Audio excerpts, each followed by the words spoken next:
So the very first thing that you're going to sew on your pocket is this top seam.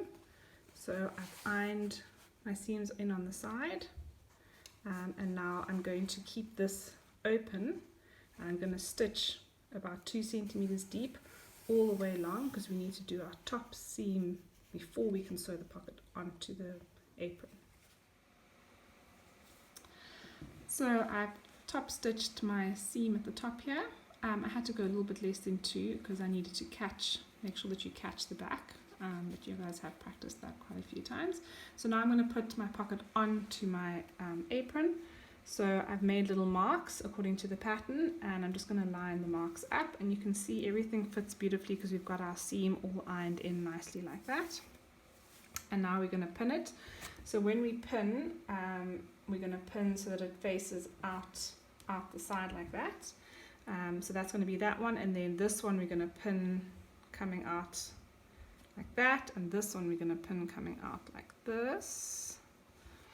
Just because when I sew, I'm going to sew there and I'm going to go around, and I want to be able to take my pins out as I go.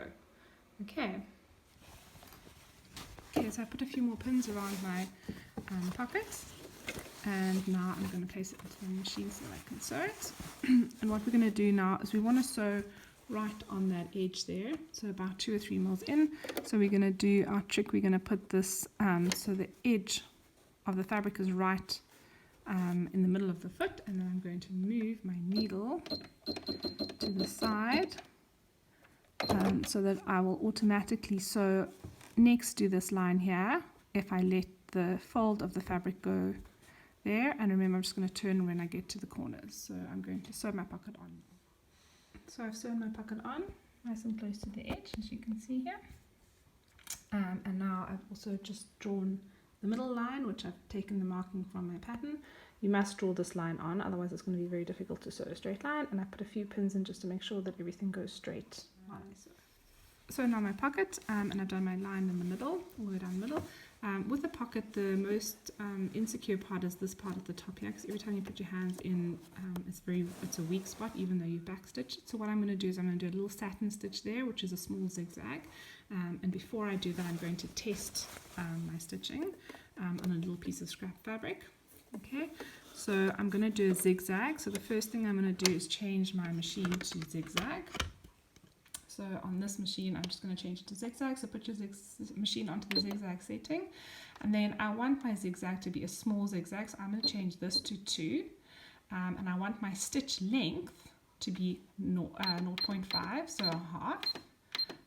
So that the stitches are quite close together and the zigzag is not too big. So let me test it here quickly. I'm just going to put my needle down and just do a little bit of a stitching here.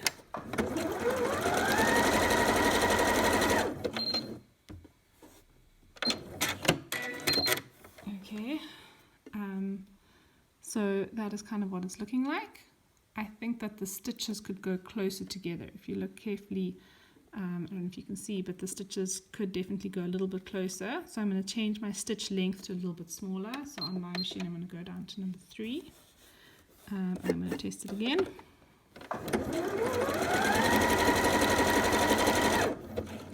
Sorry, you can't actually see what's happening, but I'll show you now. So, oopsie, didn't cut properly.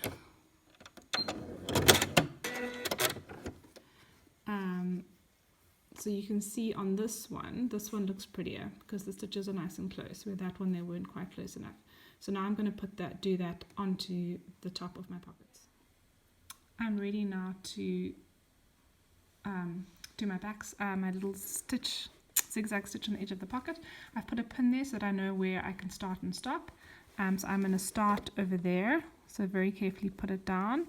I want it to be quite close to the edge, but I don't want it to go off the edge. And what I'm going to do is I'm going to sew all the way forwards and then all the way backwards. So I'm going to sew till the end of my pocket, and then I'm going to sew all the way backwards. So it is a good thing to maybe mark that if you're unsure of where you are. So you can see now I have that zigzag over there, and I'm going to do one on the middle as well because that's also a dangerous part. And at the end. So for the middle one, I'm going to put a pin at the beginning and the end, so you can just measure this if you want, so about a centimeter overlapping, so I know where I'm going to start and stop. So I'm going to go in here gently. I'm actually going to leave that pin there so that I know where I'm going to stop when I go backwards again. So let's go forwards. And then we're going to go all the way backwards.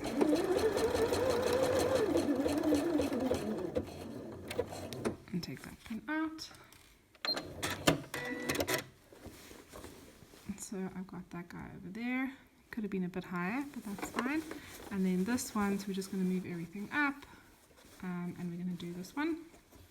So it's going to be pretty much the same. I'm going to put my pin here and put them in, and then do exactly the same as I did on the other ones.